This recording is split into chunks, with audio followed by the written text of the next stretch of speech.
Grapes, I absolutely love growing grapes. I've been growing grapes now for probably over 15 years in this garden and in others. I've got several varieties growing here. Grapes, very tasty, that lovely sweetness, we all love that. In my opinion, probably much better to reach for a bunch of grapes than it is to get some sugary sweets. So there's that side to it as well. They're rich in vitamin C. In Chinese traditional medicine, they are said to benefit bones and joints. So yeah, really good reasons to grow grapes, and contain fibre as well. So good for those bowel motions, isn't that wonderful? Now, today I'm going to be doing a bit of summer pruning of my grapes here. And you can see on the back wall there, or fence rather I should say, starting to get a little bit unruly. So let's get to work today and I'll show you what I'm going to be doing. So grapes like a nice warm microclimate, particularly important it seems is going to have to be this year, because we really haven't had much of a warm summer as yet, but you never know, it may come. So ideally you want to be growing them up against a south or southwest facing wall or fence. This is southwest facing, so this is very good here, and the grapes get very, very sweet indeed. This is variety Lakemont Seedless, a US variety, almost honey sweet when ripe. Many of my regular viewers know how highly I rate this variety, so if you want a nice variety to grow, Lakemont Seedless grapes is a really lovely sweet green grape to grow. So I've actually got many bunches of little baby grapes formed here, so let's take a closer look. So the grapevines, they form just one part of the growing I've got growing in the garden here, and you can see my vines behind this part of the backyard orchard. So this is what a little baby bunch of grapes can look like. So look at that, and you can see as I put the camera here just how many there are. I estimate there's probably well over 100 bunches, little bunches of grapes here, and loads up there as you can see. Grapevines can very quickly become unruly, so what I don't want is the grapevine to end up all the way out here, which it very quickly would, and I don't want it to grow too much over the neighbours either. So what I'm going to do is just start a little bit of pruning back here. So like this here, this shoot that's growing here, I'm just going to cut that back like that and leave a little bunch of grapes like that. So a lot of my techniques that I use for growing grapes, and many other things as well, could be described as unconventional by typical standards of gardening, what other gardeners do. And what I often do is go by my own experimentation, which works for me. So with regards to hard pruning of grapevines, it's often recommended that that's done around early winter time, so maybe like late November sort of thing. That's when I tend to do a lot of my hard pruning. But summer pruning I often do around now and keep it going as the season progresses, because what I don't want is grapevines to get really crazy and out of control, because that can very easily happen, and it really doesn't take long to lose a fence or a wall. And also, of course, I'm growing mine in amongst my backyard orchard as well. They can very easily get into the trees and the shrubs I've got growing here. So I'm going to keep chopping this all the way back now. Now with regards to sort of official grapevine pruning systems, you've got systems such as, I think it's called the rod and cane, something like that, or rod and pole, and you've also got the GUYOT, G-U-Y-O-T system, and you could consider looking at those. So this vine here, it stems from all the way down there, and this is actually from a cutting that I took from a grapevine. You can very easily take your own grapevine cuttings and propagate your own vines for free if you can get hold of someone who's got one you could take. So I've actually made quite a lot of videos over the years on the subject of grape growing, and you'll find many of those linked in the description box below if you'd like to check those out. Come along here, I'm actually letting this vine grow all the way along the fence down here. The aim is to get this vine pretty big indeed. Now of course I've got a little walkway here. I can't allow it to encroach because one won't be able to get through. So I'm literally really just going to keep cutting back here, and like that for example there. Now the little tendrils like this, here you go, hope you can see this, little tendrils as it grows, etc.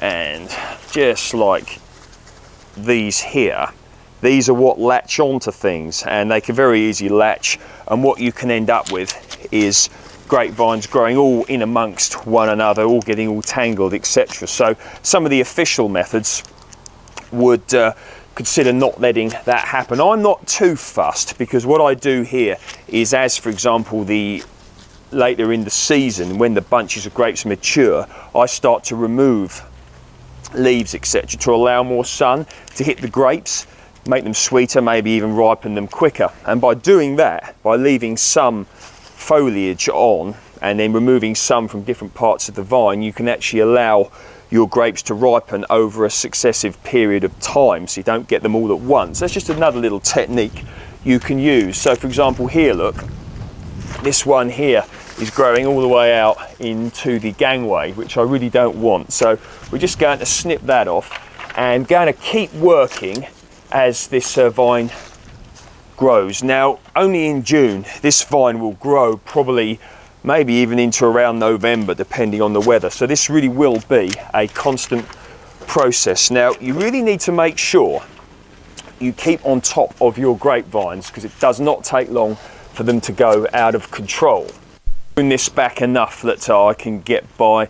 Left plenty of foliage around some of the bunches. I've exposed a few more. I'm leaving quite a bit of foliage on at the moment because I don't want any birds or whatever to start pecking at these. I'll probably end up losing a few, and also maybe the squirrels later in the year. So I'm leaving a little bit of protection, so this can be advantageous. Now, very interesting. So although this is a southwest facing fence, actually down here, these bunches here don't get a lot of sun, and some of them don't actually get any full sun because they've got walls and surrounding buildings, etc. in the area here, because it's a residential area.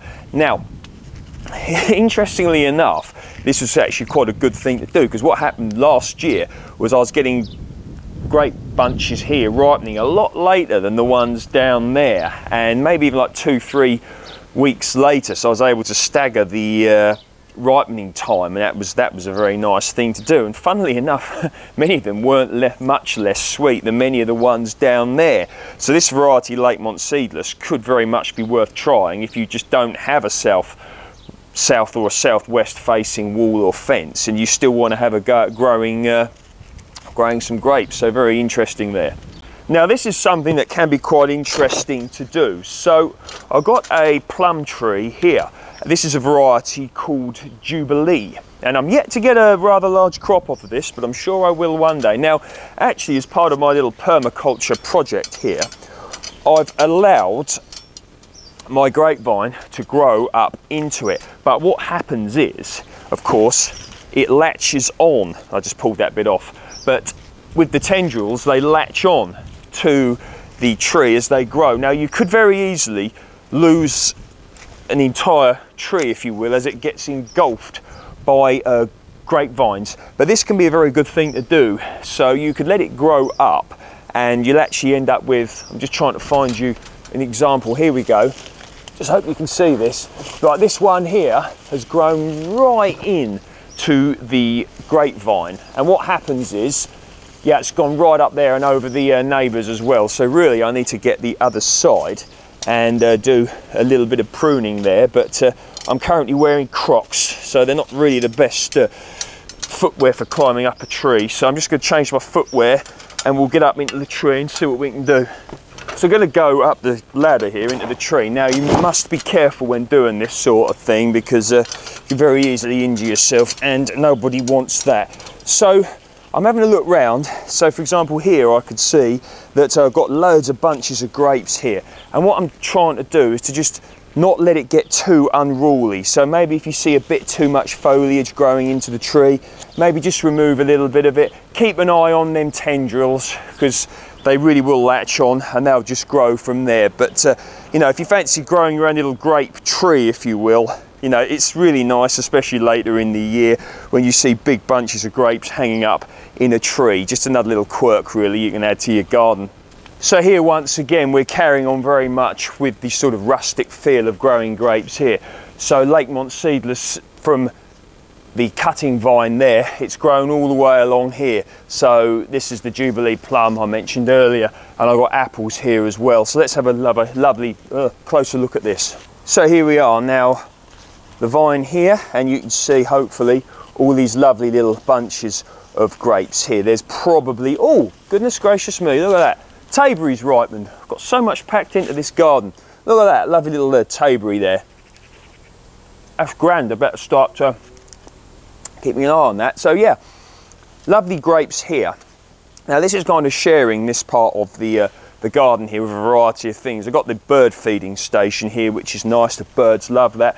And I've got a bird box at the back there, leaving this part of the garden quite rustic. It suits my purposes because I'm spending less time on the garden this year because I've got other projects outside of gardening that I have to do. So, but that's fine.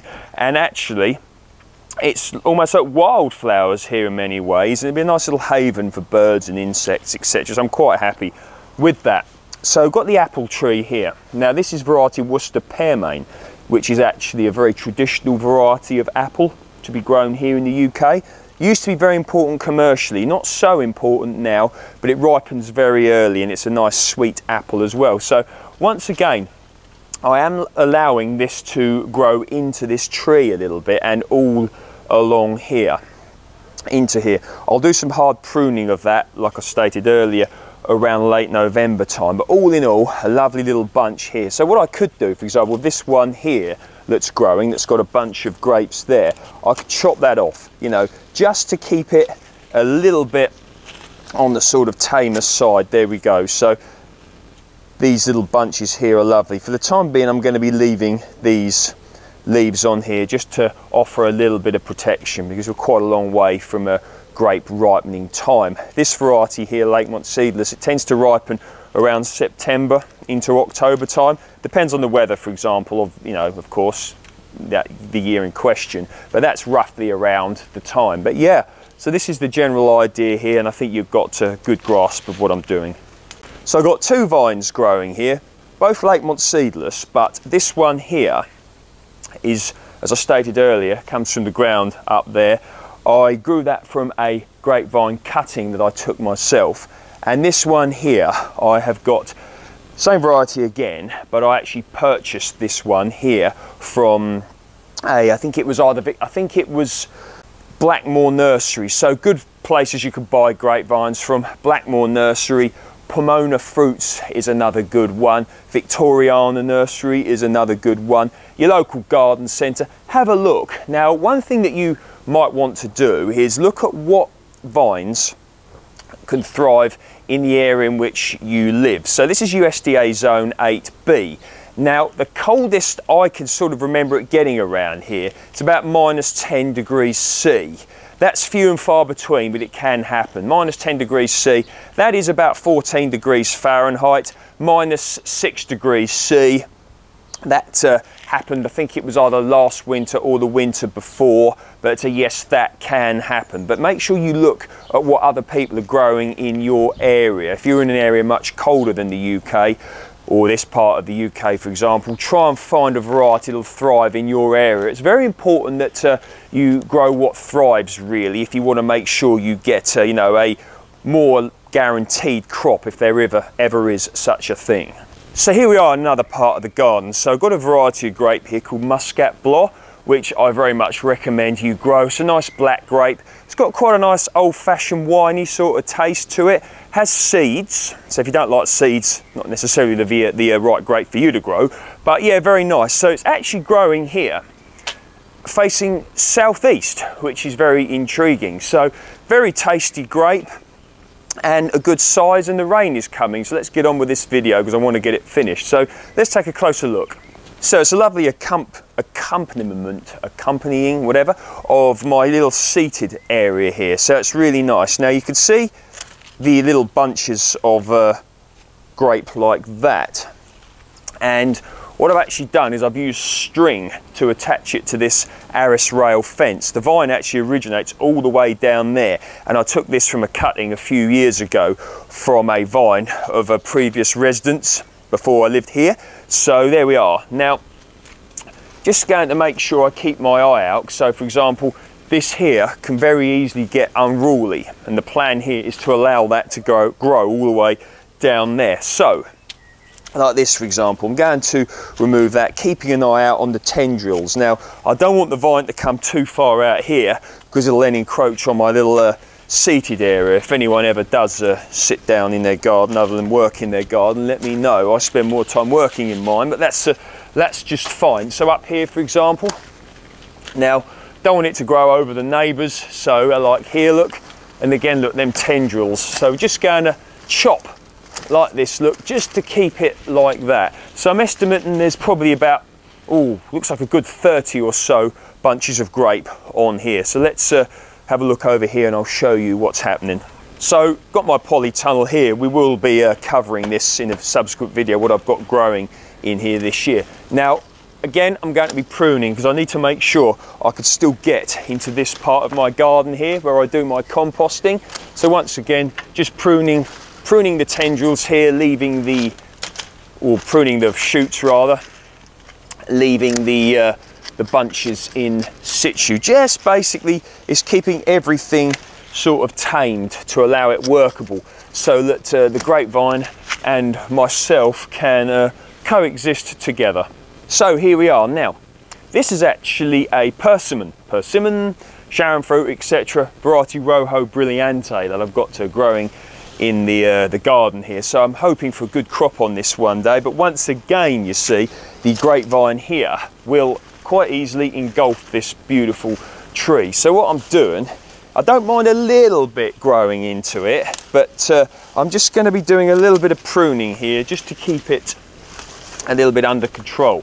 So I've actually got another variety of grape here called Venus, and once again, more of the same. I think you're getting a good idea of my rustic grapevine growing. So here, I'm hoping you can see this, as I push my, there we go, as I push my Rojo Brilliante tree over, you can see here, this is the Muscat Blanc right here. So what we're doing is we're just pruning once again to ensure that it doesn't take up too much space. But yeah, massive crop coming on there. And once again, I'm not that fussed about this being a particularly regimented, sort of controlled official garden, if you will. What I want to do is I'll do a big hard prune late November time to get everything sort of back to tameness really, after I get what I'm hoping to be massive crops this year. So I hope this is coming out all right. So I'm just going to tip it up here. So hoping you can see that beautiful silver birch tree that I've got growing up there. Now, very easily a grapevine could encroach on that and grow all the way up it, which I don't really want. I don't want it to be too out of control here. So this vine here, this is variety Suffolk Red.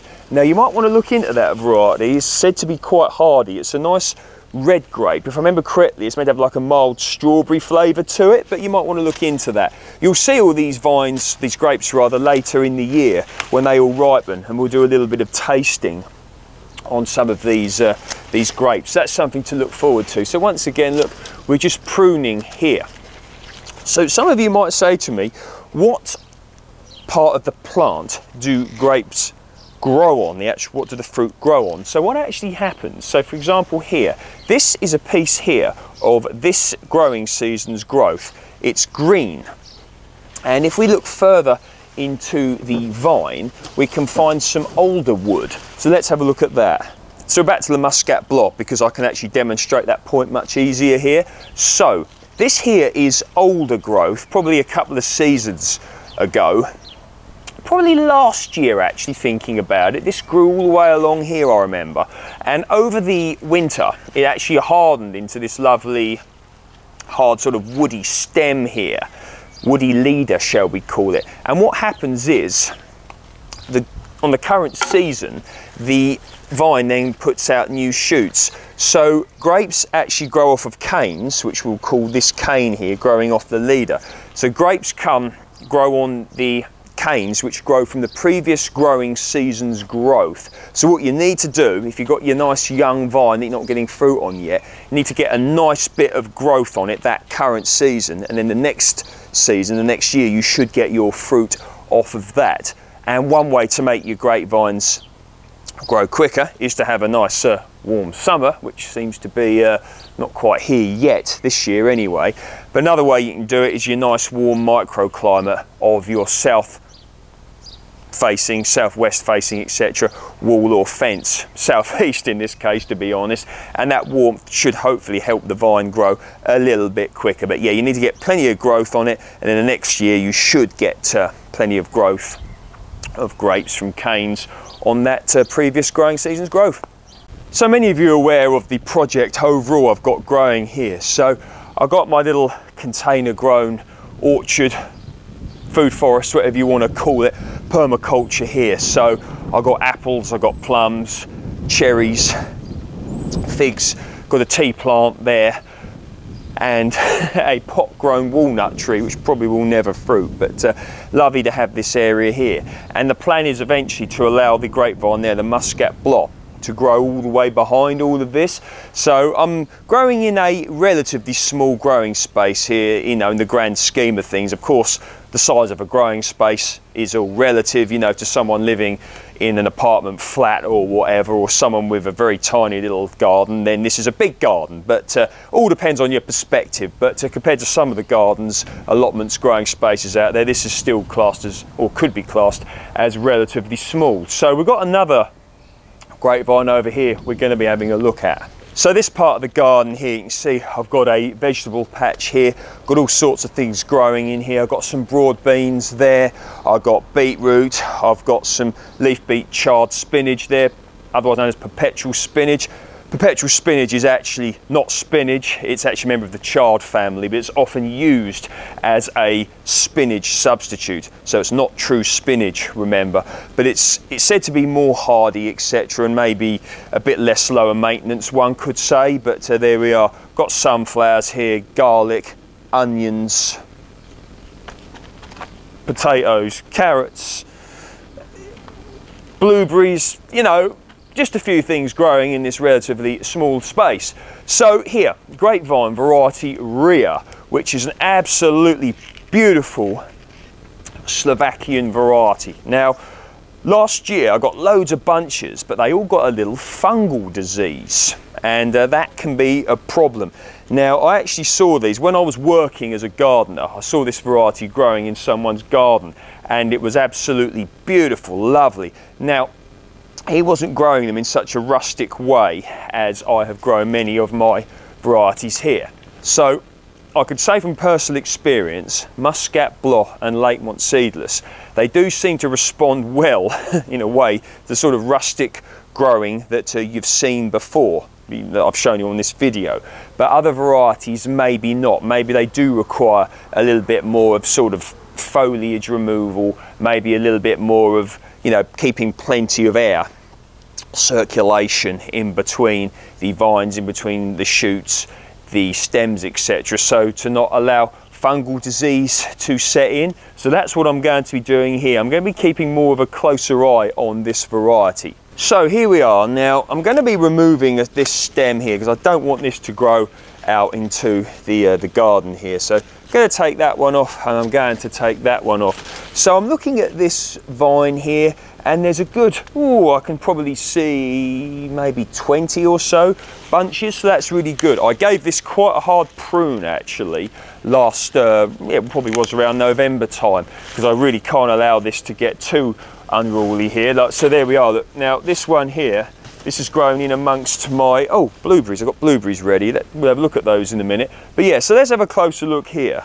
So as we look here, so there you go, that's grown there. Now really what I need to do is, using some wire or some string, I need to tie this to this fence here. So this is actually a south-facing fence here. So that is quite good for growing grapes. Needs to grow there. And what I'm going to do, as I stated, is make sure I keep plenty of air movement around the individual bunches of grapes and the shoots, etc. So just whilst we're here, look, we'll have a little look at some blueberries that I've got growing here. So many of you have probably worked out by now that I'm growing quite a lot in a small space. So this is variety Duke blueberries. Yeah, So I'm growing quite a lot here in a small space, and over periods of time I've sort of worked out ways of maximising, if that's even the correct term, what I can grow in this area. So utilising fences is great, utilising walls is great if you've got them behind here. So I've got my blueberries in this trailer, which I use to store my blueberries, and then of course this wall would be pretty much not, you can't do much with it, this fence, so it's great to have a grapevine behind it like that, utilising space, you know, and you'll be surprised what you can grow in a relatively small space. And there's plenty more where these came from. That's great. So we'll cover the subject of air circulation just briefly. So you can see here that there's plenty of circulation around here, or it allows plenty of it, because it's not too thick. I've not let it come too far out from the wall. It's not too closely packed together where which disease, fungus, etc. can breed. We don't really, if you want to try and avoid that where possible. As I stated before, this variety here, Muscat Blanc and Lakemont Seedless, at least in this garden, don't seem to be too susceptible to fungal disease, but as I stated before, others such as my rear vine there do seem to be more susceptible. So a little bit of trial and error is needed, you know, as to whether you're going to go more the rustic approach or the more formal approach, or maybe a little bit of each. You know, you don't have to sort of lock yourself into a specific way. Some people like to do things in an official way. Nothing wrong with that at all. If I was growing grapes commercially, I probably would go more that way, but I'm not. I'm growing them for my own enjoyment here in the garden, and also for beauty, for sort of a natural approach. And you know, we all have to make sure we fit things in where required and what we're trying to achieve. But this is more disciplined, if you will, than many of the other areas of grapes that I'm growing. So you look into that. This is particularly important if you're growing them in a polytunnel or a greenhouse, because it can get very, very hot and stuffy in there. So we're going to be demonstrating that point here. Now, yes, this is a peach tree. Many of you are aware of, you know, how highly I love to grow peaches and nectarines here. So this is a variety of peach called Peregrine, and you can see this is starting to grow into the polytunnel here. I can't really have that too much because of course it's hard to get in. Generally the time I like to prune my peach and nectarine trees is just before the buds burst in the spring. That's when I generally prune them.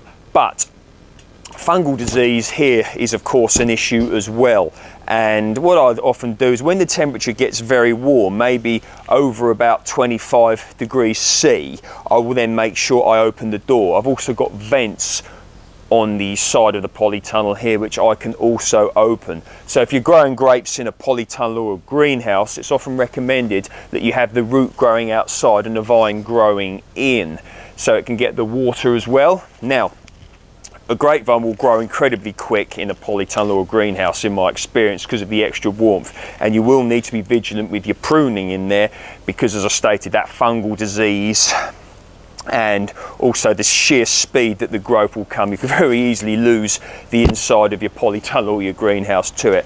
So I think you're getting the idea. And also you want it to be unheated as well, because grapes do need a period of winter chill. That's the time you sort of when the leaves fall off and the grapevine goes dormant, and then it proceeds to leaf out and hopefully fruit the following year. So you don't really want to be heating your polytunnel in the winter, or your greenhouse in the winter, if you're going to be growing grapes in there. So in this part of the garden here, now a lot of this video with regards to the grapes has been about space utilisation and how I fit my project all together here, and the yields are quite good for quite a small space. So another way I could demonstrate this here is now up here on top of my water containers, I'm growing strawberries in containers, and it's been a great year so far for strawberries. Picked a lovely handful yesterday. Now here, I'm just going to pick a lovely strawberry which is hanging over. In fact, we'll pick 2 strawberries here, and I'll show you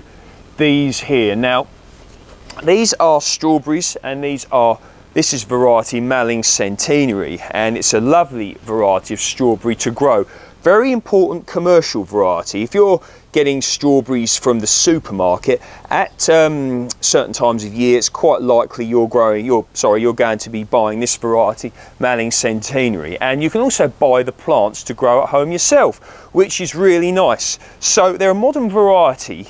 Quite often modern strawberries are criticised for not being that tasty. Well, these certainly are. I picked them when they're a little bit young. One reason I did that is because I do like my strawberries a little bit on the sharpish side. So here, I'm growing them up here because strawberries, for the ground they take, you only get your crop for a very small time of the year really.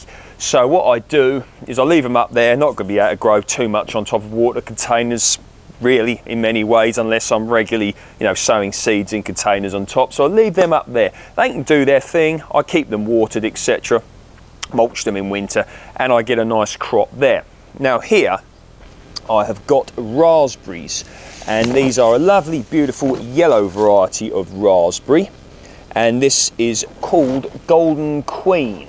So these are really nice. They're a nice small variety of raspberry, and they're very vigorous. You know, they're really putting shoots up all over the show. I think I did read that this is quite a vigorous variety.